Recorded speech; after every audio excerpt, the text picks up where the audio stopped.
Welcome back to another episode of Nebulous, or another episode of the Nebulous Fleet Command Steam Real-Time Strategy Fest demo. The first iteration we played the Fleet Academy tutorial, the first two missions. Now the next one is Lesson 3, Damage Control. Extensive damage control training ensures a ship is able to maintain combat capability, even under enemy fire. Let's go. We are again with Small Beginnings and the Dusty Tome. Mission summary, Alliance Network, internal message, servers, all messages are monitored. You have one message from Hazel Ash. Damage control might seem to be a little below your pay grade, but trust me when I say that it's one of the most important trials you will go through, especially when it actually comes to combat. I've asked Parker to get her teams together and they will be on a station to go through simulations and practice. I'll be with you in person again. Okay. Like the combat is very similar to the one of the... Alright, ready for something really nerve-wracking? For as long as you're out here in space, it's inevitable that you're going to take a few hits over the course of your career. like the series The Expanse. So, next. In reality, the odds of us coming out unscathed of an engagement are exceedingly low. If you want to stay fit and combat effective, you're going to need to learn how to repair damage. Let's begin. To start, select the A and S Small Beginnings. I've had my boys set up some simulated scenarios for us to cover. Just stay cool. You'll start seeing some damage come up. For the purpose of this training exercise, I've just simulated damage in 3 of the Small Beginnings subsystems. Mount 1, the main radar controller, and the Combat Information Center. Basic CIC, frontline radar, one of them is a fire. Fires are not so good in space, or on ships in general, but in space also very not good. In the ship list, you'll notice a number of new icons have appeared. Yeah. The orange number indicates the number of damaged components with active debuffs, which affects the performance of those damaged components. If there's a fire, it will be indicated here. Obviously, a fire in an enclosed space is a serious threat to ship survival. It'll slowly damage the ship over time, and it'll also slow down the working speed of damage control teams. Yeah. This red number indicates the components have been damaged to the point where they are no longer functional. This also includes components which have been completely destroyed. Okay. The red chevrons indicate the ship's command system are not operational, meaning they are no longer receiving any orders. Open the action menu to see what it looks like. The text at the center of the action menu will display "Not Receiving" when a ship can't receive orders. This is because the CIC, or Combat Information Center, has taken critical damage. Yeah. You may have warships with backup command systems that allow maneuvering orders to be carried out while the CIC is disabled. This allows you to get your ship to safety and effect repairs. However, this ship isn't fitted with that. Okay. Going back to the ship's status display, we can see the damaged components and their locations. Okay, here we see that the frontline radar is on fire.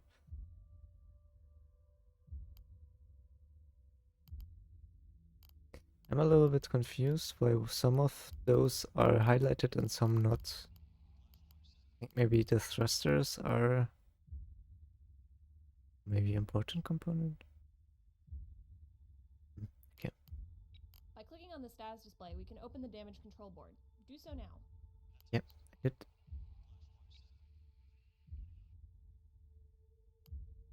The damage control board will show all of the components installed on the ship and their current status. You can use the filter buttons at the top to suppress things that you don't want to see. We're receiving again. Other mods. What is mod? What is weapons?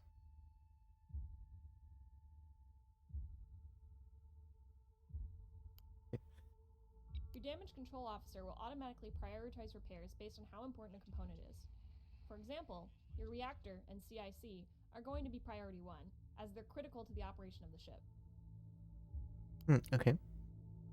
If you have your own priorities, you can click on one of the items on the board to prioritize it manually. Prioritized items are highlighted in blue.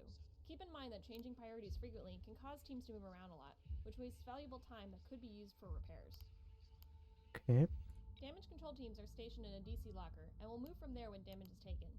It'll take time for repairs to start, as the teams need to get themselves and their tools to the casualty. Mhm. You can see the progress of the damage control teams by the gauge filling up on their token. Hazards like fires are their first priority, before they'll begin repairing actual damage, as these can deal damage over time. I think if I hover over the teams, they have like different count of members. I have the suspicion that the repair teams can lose members and then work slower. The important thing to remember is that once a component has taken damage below 90%, it can never be fully repaired back to 100%. Maximum repair is 10% more than the lowest integrity level the component had at the time of repairs. I can't. We'll let your teams work before we continue. Let's do 2 more drills. The first is a component restoration exercise. Mm-hmm. The CIC is now destroyed, with the integrity at 0%.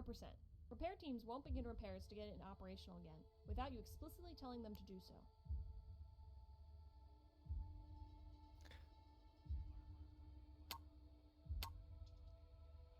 You'll need to get it repaired. In the damage control board, find the CIC and use left shift plus left click to order your repair teams to start working on it. Once it's repaired, the ship will be able to receive orders again.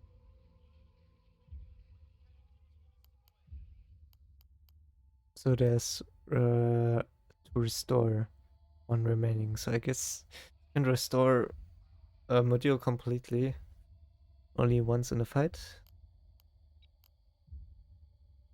But it takes also a bit. This must be done manually, because restoring a component is a time and equipment intensive process. The equipment to do so is stored in the DC locker, and each locker only holds enough materials for 1 or 2 restorations. Mm-hmm. Although the CIC is disabled and this ship can't receive orders to move or fire, you will always be able to prioritize damage control to attempt repairs. But this means that your repair teams are extremely vulnerable. They're moving into parts of the ship that are actively taking enemy fire and could very well be killed. Ah, okay. So that's why they have different numbers of members. If all the personnel on a team are killed in action, you'll lose the team completely. If you run out of repair teams, you won't be able to repair at all. You can't replenish teams outside of a port, so keep that in mind. Okay. We'll wait for your teams to finish their work, then we'll continue. Now that the CIC is restored, the Small Beginnings is ready to receive orders again, after the teams reboot all of the computers, that is. Lastly, we'll do something a little dangerous, a catastrophic scenario. Okay. Most component damage is localized, and will only affect the part of the ship where the damage was received. On the other hand, catastrophic scenarios are situations which, left unchecked, will eventually take the whole ship down. These situations include reactor overloads, magazine explosions, and fuel line fires, just to name a few. Okay. I think I have seen in the editor of the fleet editor you can counteract some of those. For example, you can, to prevent reactor overloads, you can install an additional failsafe. Your repair teams will automatically move to prevent catastrophic damage, so there's not much you can do except watch. Just get a feel for what it will look like. So there's an exclamation mark and it's an reactor overload. Your damage control officer will always prioritize repairs for a situation like this. The ship's survival always comes first. Mm-hmm. Smart. Notice the flashing warning icon in the ship's list. Below the icon is an estimated countdown before the situation gets out of control. If you don't know what's wrong, you can hover over the warning icon to see a tooltip. Ah, order evacuation. Okay. I'm curious what the evacuation does in the...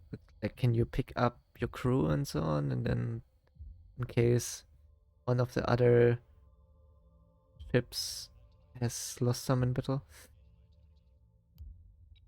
Out of all of the catastrophic damage you might see, reactor overloads are the most deadly. Your teams know how to work with a damaged reactor, but fires and other hazards can make it a nearly impossible task to complete. Okay. Should the reactor go critical, you'll see a reactor bloom with a blast radius of about 1.5 kilometers. Standard doctrine states to move all of the friendly warships out of the danger radius of a ship with an impending reactor overload. 1.5 kilometers, okay.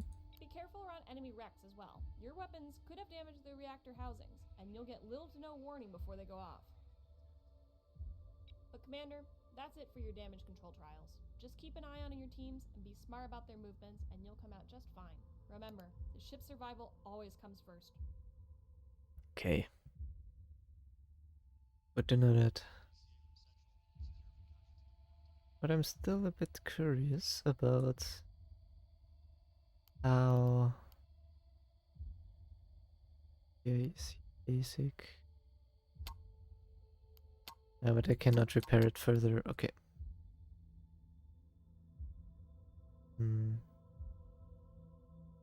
Keep the ANS small beginning selected. Yeah.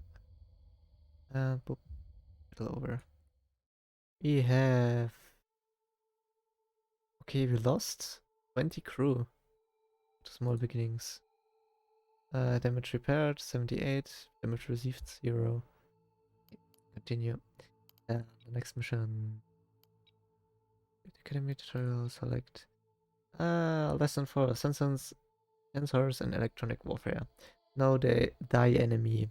Intelligence can win battles before even a shot is fired. An understanding of the intricacies of sensors and how one is seen by the enemy is the real test of skill. Yes.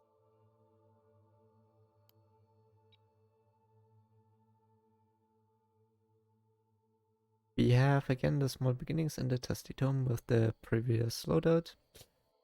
Alliance network internal messaging servers. All messages are monitored.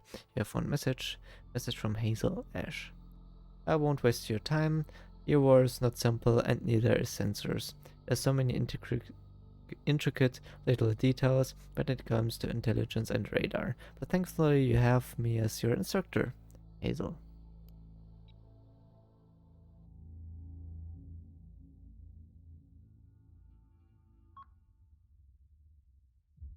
It's critical for you to understand your sensors and the things that affect them, as they act as your eyes in the battle space. After all, you can't shoot what you can't see. But now it's time to learn how they actually work. How to evade detection while spotting the enemy, and how to fool your opponent is absolutely paramount to a successful engagement. Let's begin. Select the ANS small beginnings. We're ready when you are, Commander. The first thing we'll talk about is your signature size and methods of signature control. Active sensors like radar detect enemy ships by bouncing radio waves off of them.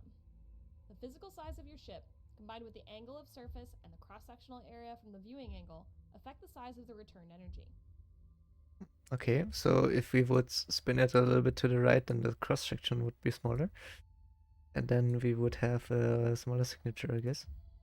What can we do for you? In other words, the same ship will appear on sensors at a longer range if its broadside is facing the enemy versus being bow on.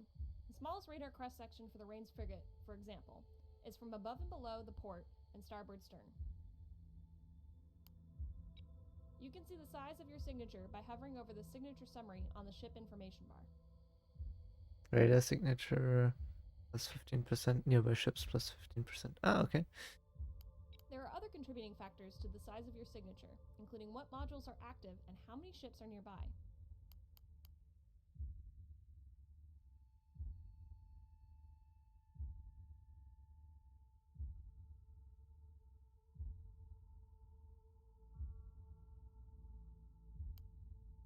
Right now there is another ship nearby, which is boosting the size of the radar return and making it so the enemy can see us at a longer range. Let's lower our footprint. Move the small beginnings more than 250 meters away from the dusty tome, so you won't contribute to each other's signatures. Don't move towards the enemy. We want to keep our current range. That's like this. Moving out, Commander.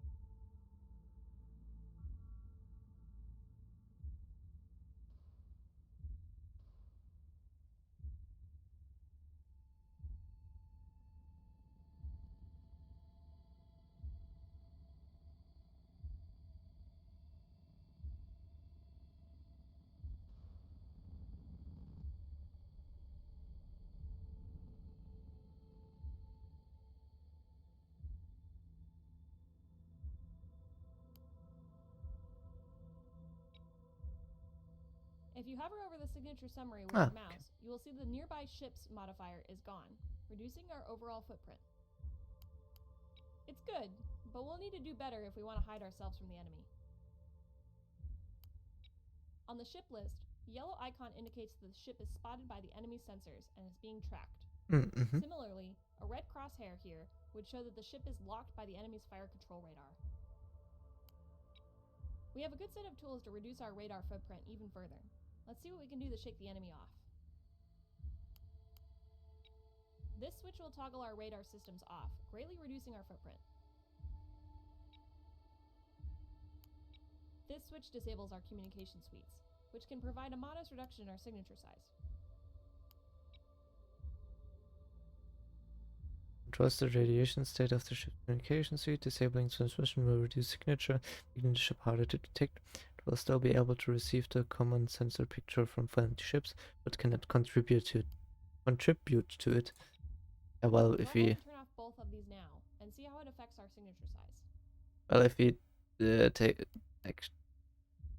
turn off the radar, then it will obviously make not much of a difference. Signature minimal. So overall we have minus 34.22. Well, if we would add it up, we have 35% reduction against the 78%. You may be surprised to see that even with your radars off, you are still seeing tracks. This is because the ANS Dusty Tome still has the radars and comms on, and is transmitting tracks to the small beginnings, sharing their own data. Receiving. Hover over Signature Summary with your mouse to see how changing these emission settings altered your signature. I mean the 0.78%. I don't know where that come from. If you didn't move too close to the enemy, you'll notice the yellow icon indicating the ship is being tracked has disappeared. If you are still being tracked, it might be because your hull is at an angle that maximizes radar reflections. That is true. Even then, a lower signature size reduces the distance at which the enemy can detect you, even if you are well inside their maximum sensor range. Disabling emissions also has the added benefit of making you undetectable by passive sensors. Passive radar sensing is typically able to detect you 125% further away from your maximum radar range, so being invisible to it has an obvious benefit. Be able to detect you 125%, okay. The downside, of course, is that turning off your radars means you can't detect threats as easily. Similarly, disabling comms means that the ship is no longer transmitting any tracks it sees to friendly ships in the fleet.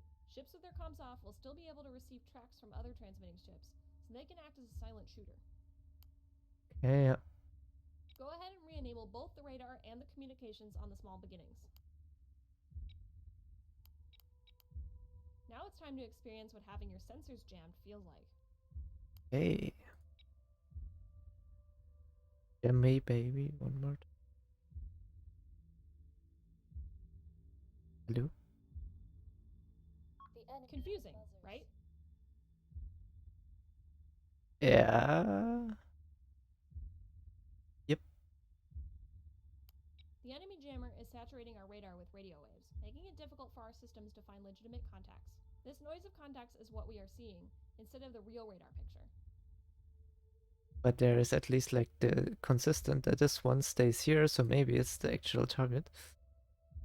But then we have to look. Technically there should be also one here, but I cannot remember where it was. Technically we have two ships somewhere. Notice that we lost track of the ship in front of us, but the one on the right is still clear as day. This is because jamming only affects the area around the direction that is being jammed. Keep this in mind when you're trying to use jamming to protect your own ships. Ah, okay. Interesting. We do have a tool available that can be used in a pinch, the burn-through sweep. Not all radar modules have this, but allows for a short, high-powered sweep in all directions. Where is it? To execute the burn-through sweep, open the action menu and select the BRN or burn-through command on the top. Then, as quickly as you can, attempt to lock the target. You can use the X key for the lock-on shortcut. Okay. Affirmative.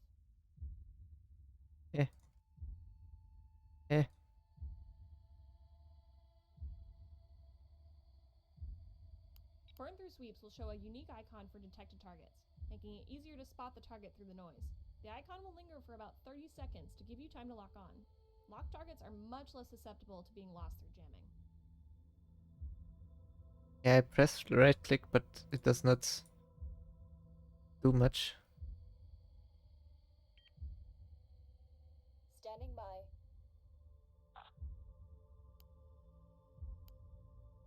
Okay. Awaiting orders, Commander.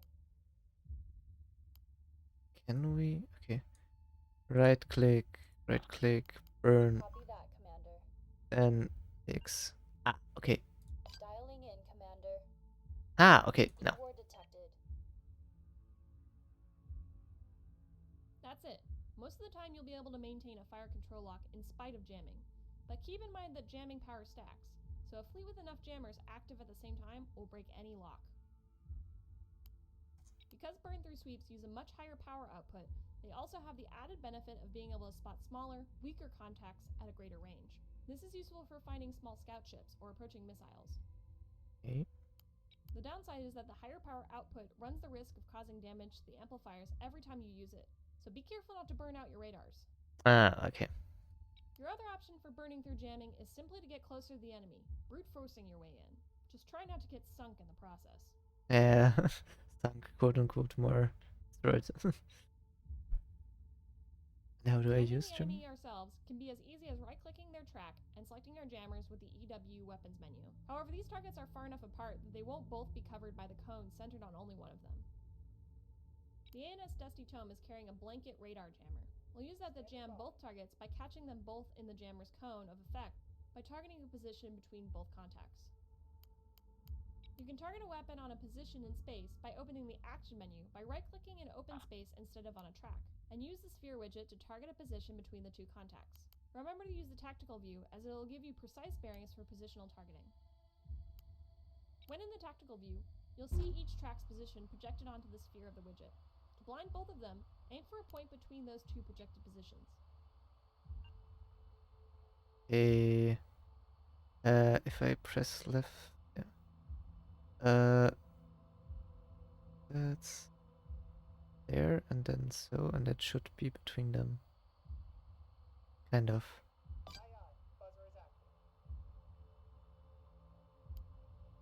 Remember that you can change the radius of the widget by holding left control and drawing the radius in or out.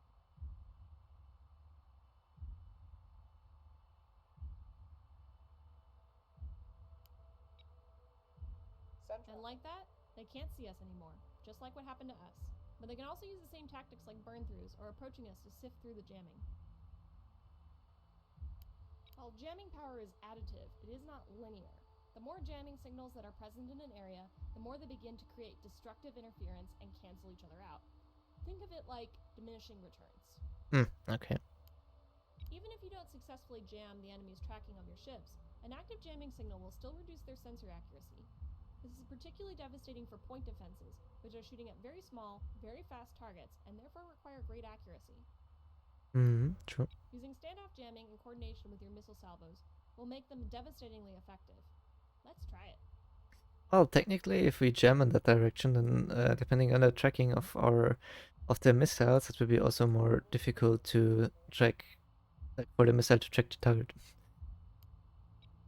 Fire off the missile salvo at the enemy ship ahead, and see how their defenses react with your jammer active. Let's shoot with the small beginnings on this one with the hurricanes. 1, 2, 3.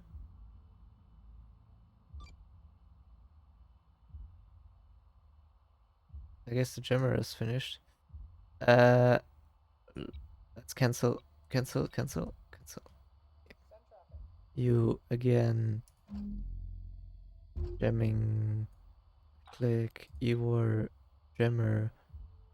Boot. There. It should be fine. Should hit both of them. And then more beginnings. Watch how erratically the enemy defenses are firing.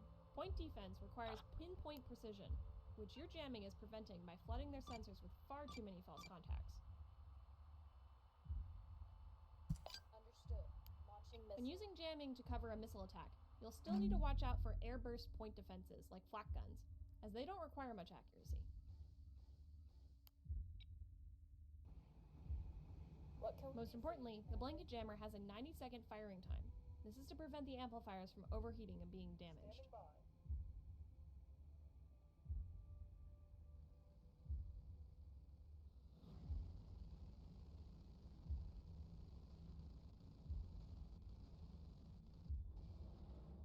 Okay, we got one hidden. However, there are times where you absolutely have to be able to use the system, or you'll lose the ship. In that case, you might not care whether the module destroys itself. This is what Battle Short is for. Select the ANS Dusty Tome if it isn't already. This is the toggle for the Battle Short mode. When this is on, all equipment safeties are disabled, and the equipment will continue to run until it destroys itself. Reserve it for emergency use, or you'll hear an endless litany of profanity from the damage control officer. Well, obviously, because he has to When repair the Battle Short is stuff. enabled, active components with active duration timers will periodically be damaged. However, they will only begin taking damage when they exceed their normal firing time. Okay. One last thing to note is that most electronic warfare modules are single-cycle systems. That means they won't repeatedly fire on the same target after their cooldown period, and you'll need to designate a new target every time the system comes off cooldown. Jamming is an extremely powerful tactic when used at the right time. Use it to cover your retreat, confuse enemy fire, cover your missiles, and anything else you can think of. With that out of the way, that should do it for sensors and E-War. I hope I made it easy to follow, because the guidebooks on these are nightmarish. I'll see you back at the academy. Hey. We have that.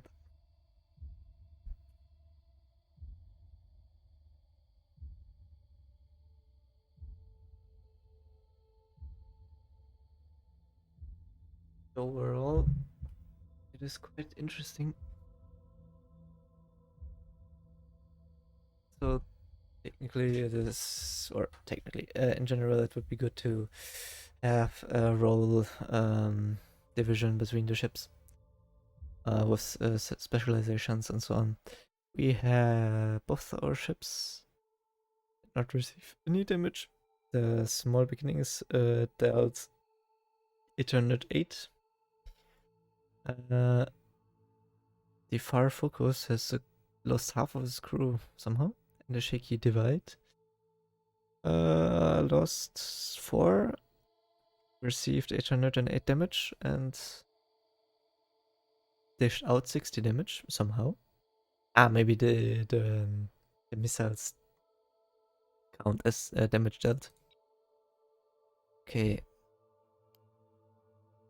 Let's get to lesson 5. And then in the next episode I will do the last 3. Lesson 5, Advanced Maneuvering. There's more to just ordering a ship where to position itself. Rolling the ship, establishing orbits, and even strafing will open new avenues of tactics. We have again the small beginnings in the Dusty Tome. Mission summary: Alliance Network internal message servers. All messages are monitored. You have one message from Hazel Ash.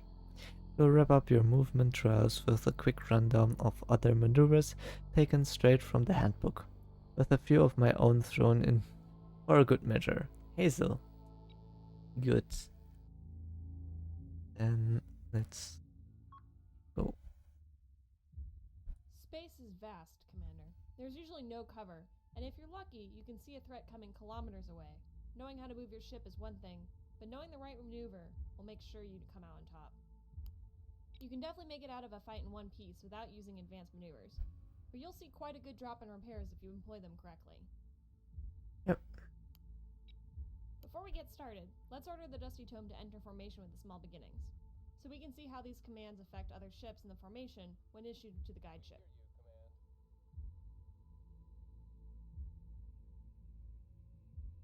At the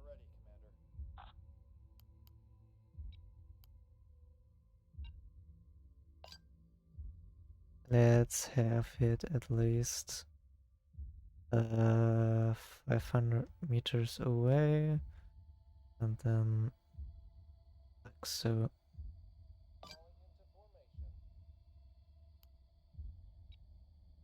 Now let's try our first new command. Select the ANS Dusty Tome and open the action menu.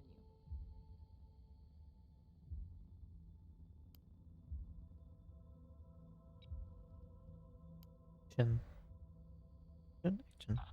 All of the commands we'll learn about in this lesson can be found under the Move submenu. The ALD, or Assume Lead command, will cause the formation that this ship is in to restructure itself with the selected ship as the new guide ship. Issue this order now.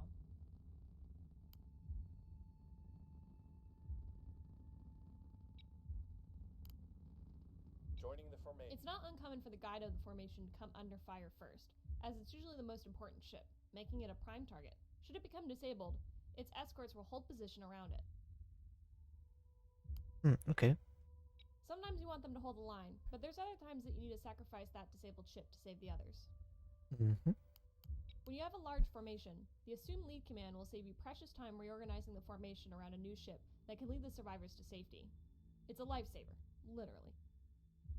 Makes sense. Since the Dusty Tome is the guide now, let's keep it selected and start covering the rest of the orders. Open the action menu and the Move submenu.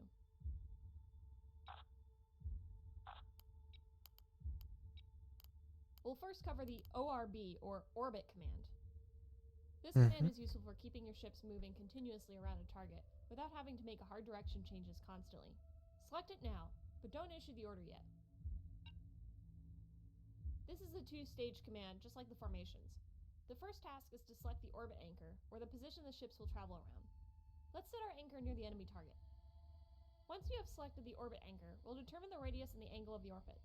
Notice that when you change the angle of the sphere widget, a dotted line now appears.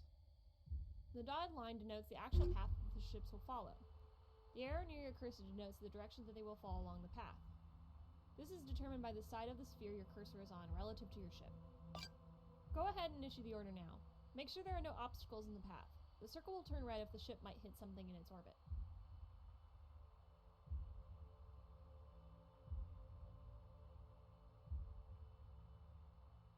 First is the angle, right? Controllers radius.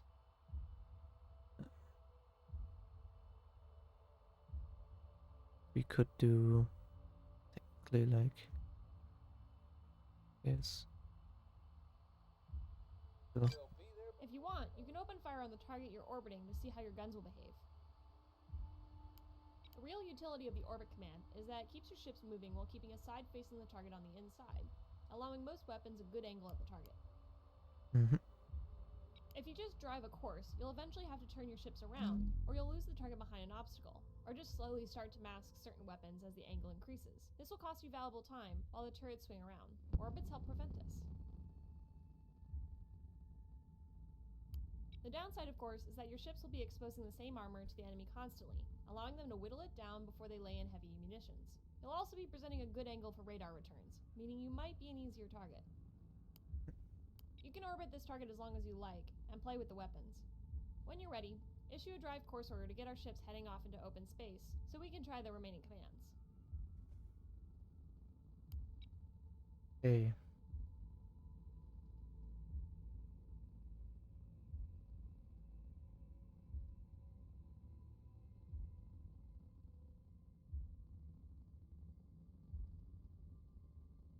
meters per second. I think that's Firing solution locked in. but I have to order 5 by 5. each It'll be done, Commander. of the ships to open fire. Yes, Commander. Can I fire? How can we help today, Commander? Fire. Let's have you Understood. continue.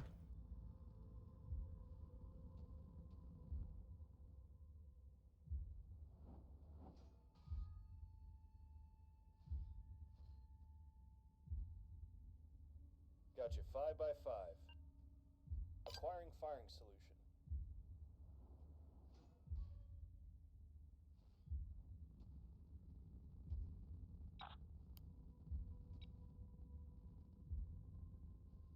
Okay. The lead ship was the Dusty Tome. Let's right click, drive course, move, drive course into that direction. Alright, 2 more commands to cover. Both are very situational, but you'll be glad you've got them in your tool belt. Better to have it than not have it at all. Open the action menu to the Move submenu and locate the HDG or heading command. The distance you draw the sphere widget out to doesn't matter here, as we're picking a direction instead of a position. Select a direction that is different from the course the formation is currently driving.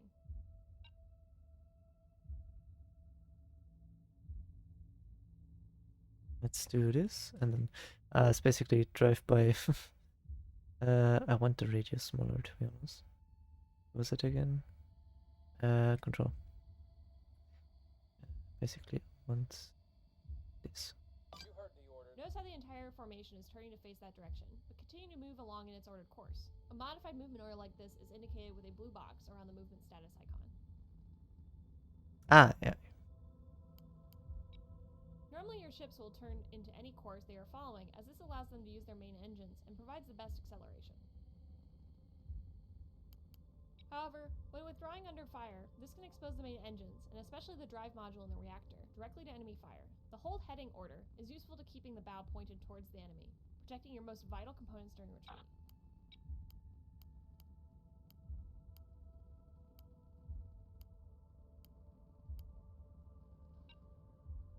You heard the orders. To cancel a hold heading, as well as the next command we'll talk about, use the CLR or clear command under the Move submenu. Clear the heading hold now.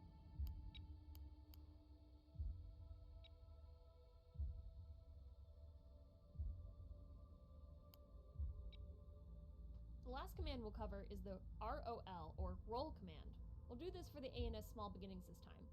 Select the ship and select the order now. How can we help today, Commander? F was follow up.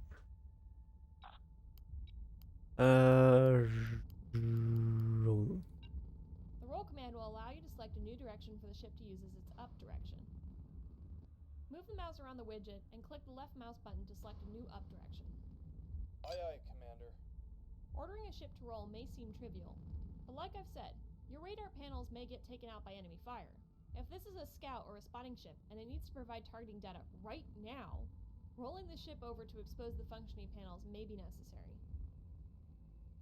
Yep.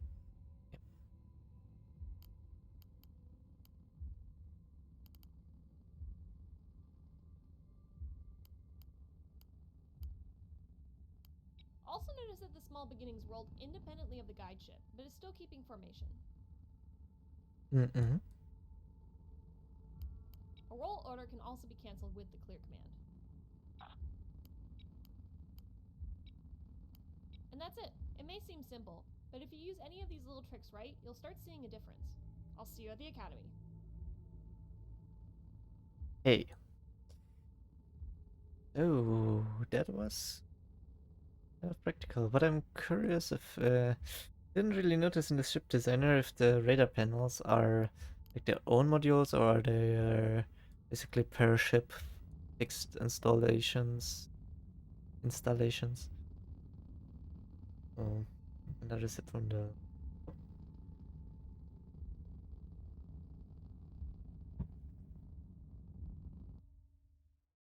eliminated at 8, rule 0, damage received 494. And the Dusty Tome dealt 123 and the All Beginnings 370. Continue. Then with that, we will see each other in the last 3 Academy missions, Academy tutorial missions, with the Nebulous Fleet Command, Team Real-Time Strategy Best 2025 demo. If you want more raw content like this, subscribe to this channel, and if you want more concise content and shorter, subscribe to the main channel. Plum out.